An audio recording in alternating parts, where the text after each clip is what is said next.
Hello friends, good evening and welcome again to Dhanmantra channel. दोस्तों, आज 27 जून 2021 है और naturally after 2 days it will become 29 जून 2021। 29 जून 2021 की मैं इसलिए बात कर रहा हूँ कि आज से ठीक 11 साल पहले, मतलब 29 जून से जब आप जोड़ेंगे तो ठीक 11 साल पहले टेस्ला ने अपना आईपीओ लाया था दोस्तों। और वो जो आईपीओ था, और मैं एग्जैक्ट डेट बता लूँ, 29 जून 2010 को टेस्ला का आईपीओ आया था और $17 पे वो आईपीओ आया था और 13.3 मिलियन शेयर उसमें जारी किए गए थे दोस्तों। टेस्ला का जब शेयर आया तो उसमें काफ़ी लोगों ने वेलकम किया और लिस्टिंग के दिन करीब 40% का गेन जो है टेस्ला के शेयर में आया था। लेकिन बाद में क्या हुआ, लोगों ने जो इलोन मस्क के थ्योरी थी, जो उनका सपना था, उसको उन्होंने काफ़ी जो है डिस्कार्ड करना चालू किया और कई लॉबी ऐसी थी जिन्होंने ये बोलना चालू किया कि जो ईवी की स्टोरी है वो चलेगी नहीं और इनका जो प्रोजेक्ट जो है वो फेल हो जाएगा। और 2011 मार्च को टेस्ला ने जो है अपना एक लो भी बनाया था करीब $4.92 का। देखिए, उस समय जब लोगों के दिमाग में नेगेटिव विचार आ रहे थे एक बहुत बड़ी कल्पना के विरुद्ध, और उस समय अगर आपने $1000 इन्वेस्ट किया होगा टेस्ला के शेयर में, देखिए $1000 की उस समय वैल्यू मोटा मोटी मानिए करीब 35 से 40 हज़ार रुपये होती थी। और अगर आपने 40,000 रुपये या $1000 में टेस्ला के शेयर लिए होते तो आपको जो है टोटल जो है उसमें 58 शेयर आते। और दोस्तों, वो 58 शेयर जो है अगर आप टेस्ला के हाई से कंपेयर करेंगे जो उसने बनाया था, तो आपको वो 40,000 रुपये करीब 62 लाख रुपए हो गए थे।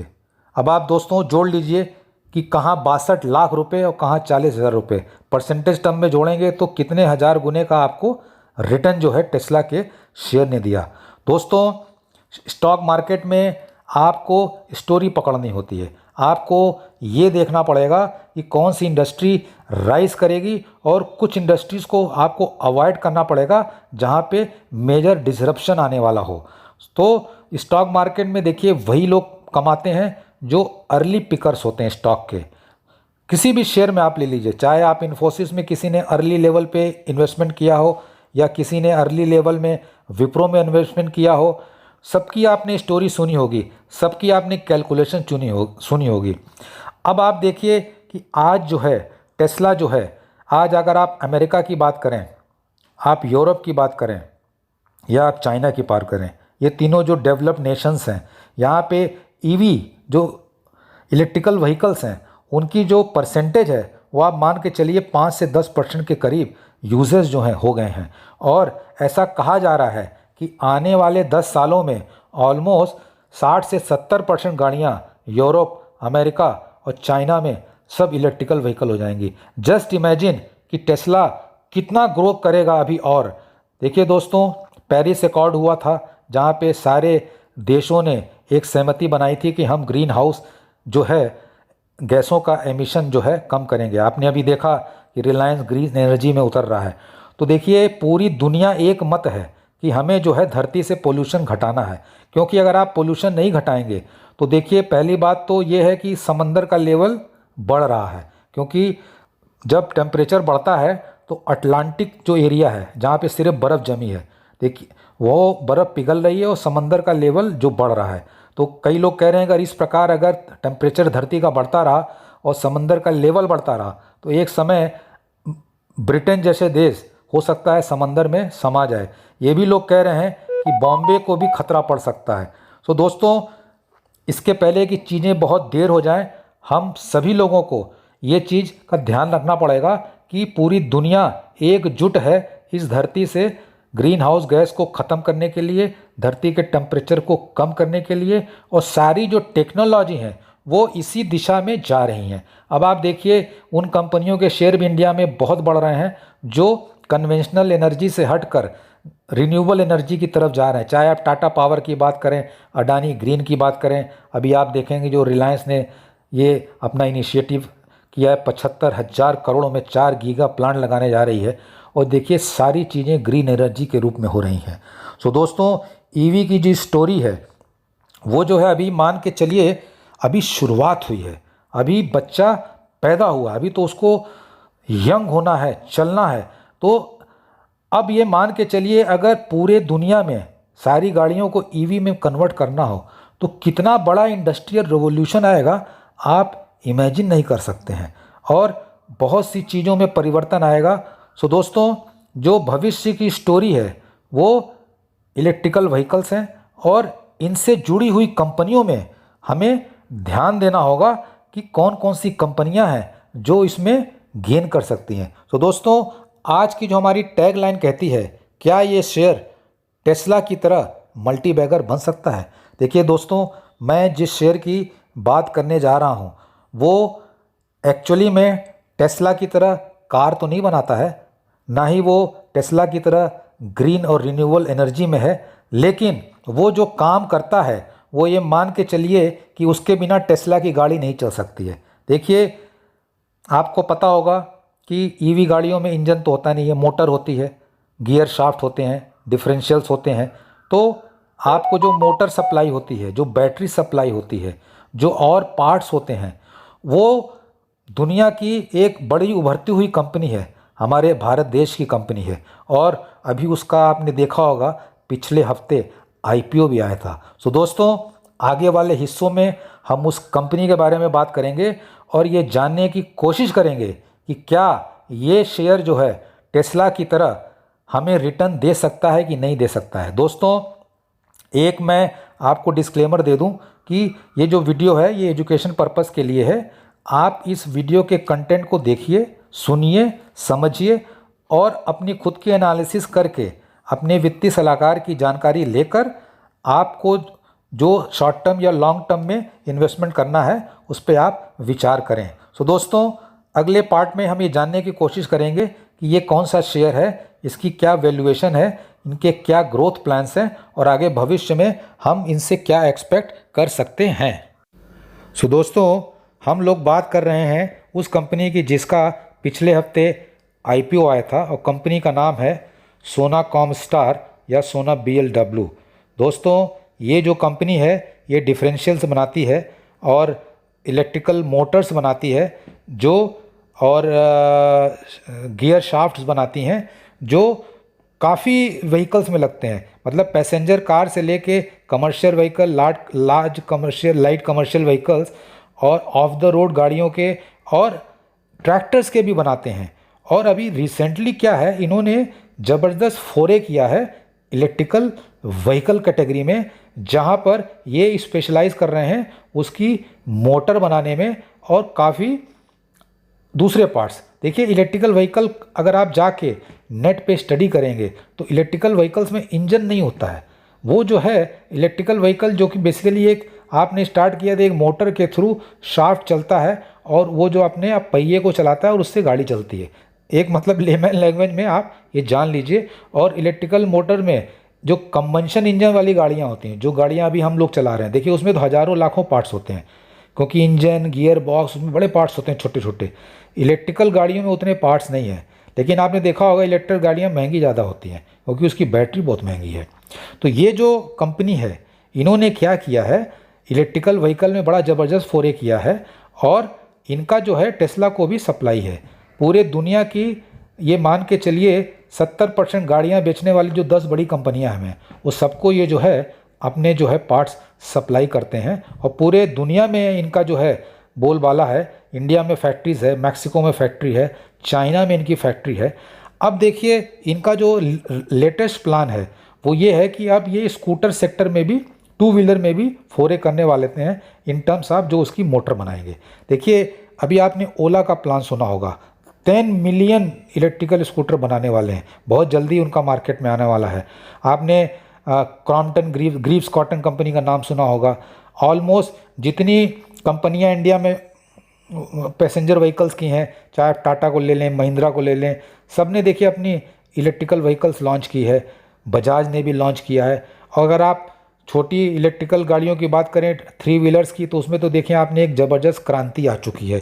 तो देखिए बिना मोटर के तो वो गाड़ियाँ चलेंगी नहीं, और मोटर ये बनाते हैं। सबसे बड़ी चीज़ इस कंपनी के बारे में ये है कि अपने रिवेन्यू का 5% ये R&D में खर्चा करते हैं, और अपने आप को ये ऑटोमोटिव कंपनी नहीं बोलते हैं, अपने आप को ये ऑटोमोटिव टेक्नोलॉजी कंपनी बोलते हैं, क्योंकि ये बहुत रिसर्च करके नई नई टेक्निक्स लाते हैं जो अपने कस्टमर को ये बताते हैं। अब जैसे मैं आपको ये बताऊं, जो इनकी शाफ्ट बनती है उसके जो मोल्ड्स होते हैं वो ये खुद बनाते हैं मोल्ड्स। बहुत सी कंपनियां बाहर से खरीदती हैं, और बाहर से खरीदने में क्या होता है, बड़ा पैसा लगता है।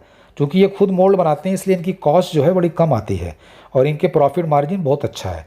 तो इन्होंने जो एनविसाज किया है कि जो ईवी सेक्टर का वर्ल्ड वाइड ग्रोथ होगा इंक्लूडिंग इंडिया, वो करीब 36% का कंपाउंड ग्रोथ होगा आने वाले समय के लिए। और इलेक्ट्रिकल स्कूटर का अगर आप देखेंगे, टू व्हीलर का ग्रोथ, तो ये मान के चलिए उसमें तो 80 से 90% की ग्रोथ दिख रही है इंडिया में।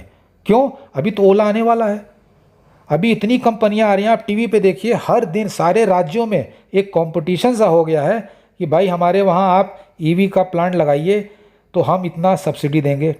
गुजरात सरकार ने अनाउंस किया, हरियाणा सरकार ने किया, दिल्ली सरकार ने किया, और आप देखें जो साउथ के राज्य हैं, आंध्रा, ऑलरेडी कई प्रोजेक्ट वहाँ आ रहे हैं। टेस्ला का भी आपने देखा कि ऑलरेडी ऑफिस खुल गया इंडिया में, वो भी प्रोडक्शन चालू कर सकते हैं। तो अभी मैं आपको एक चीज़ और लेटेस्ट बता दूं, जैसे पूरी दुनिया का 15% टू व्हीलर ओला बनाएगी, उसी प्रकार पूरी दुनिया का 10% बैटरी जिंदल ग्रुप के रिलेटिव हैं विक्रम हांडा, वो जो है बैटरी में फोरे करने जा रहे हैं। साउथ इंडिया में उनका प्लांट आने वाला है। तो ये मान के चलिए कुछ समय बाद ऐसा हो सकता है कि इंडिया जो है मेजर हब बन जाए इलेक्ट्रिकल व्हीकल, खासकर 2-3 व्हीलर गाड़ियों के लिए। बहुत सा एक्सपोर्ट होगा, बड़ी गाड़ियाँ खपत होंगी, और धीरे धीरे अगर आप देखेंगे जब स्केल आएगा तो बैटरी के दाम भी होंगे और गाड़ियों के दाम भी कम हो जाएंगे। सो इस कंपनी का जब IPO आया था, सोना BLW या सोना कॉमस्टार जो भी बोलिए आप, उस समय जब इनका IPO का रिसेप्शन जो था वो उतना बड़ा ब्लिट्जक्रीज नहीं था, इन द सेंस कि कोई 10 गुना या 15 गुना सब्सक्राइब नहीं हुआ था। ठीक ठाक मान के चलिए 1:2 टाइम्स इनका जो है स्ट्रेटेजिक इन्वेस्टर का हुआ था, एंकर इन्वेस्टर का, और रिटेल का लगभग मान के चलिए 1:1 था।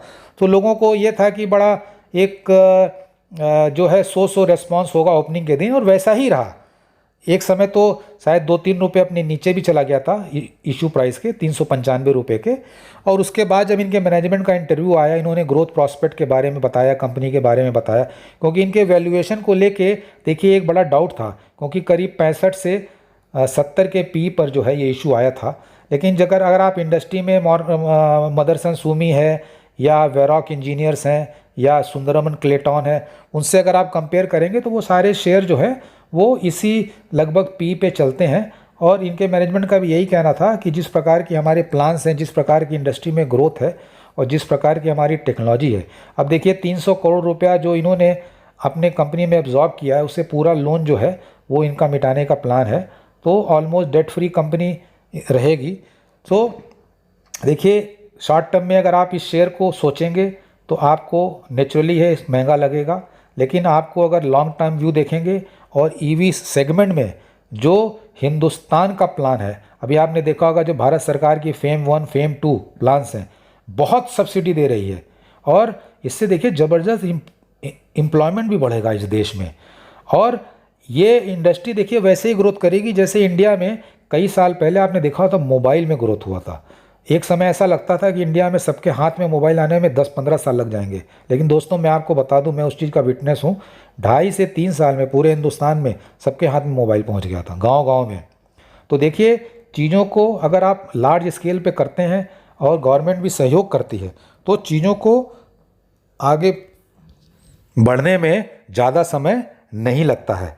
तो मेरा ये आकलन है कि हिंदुस्तान में आप ये देखेंगे कि आने वाले 2-3 सालों में 2-3 व्हीलर के सेगमेंट में जो इलेक्ट्रिफिकेशन हो रहा है, इलेक्ट्रिकल व्हीकल्स आएंगे, उसमें आप देखेंगे बहुत ज़बरदस्त तरक्की होने वाली है।